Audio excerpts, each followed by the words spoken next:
شهر رمضان الذي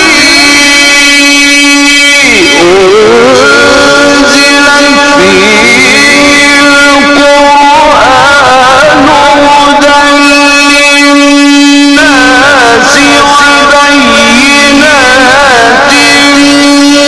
من الهدى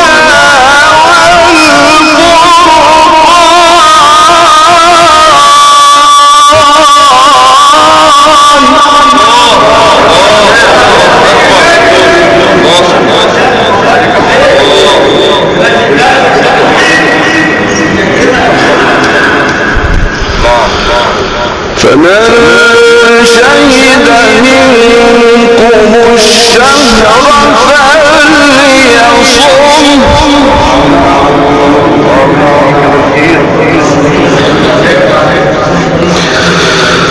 ومن كان مريضا أو على سفر فعدة من أيام أخر. ما شاء الله.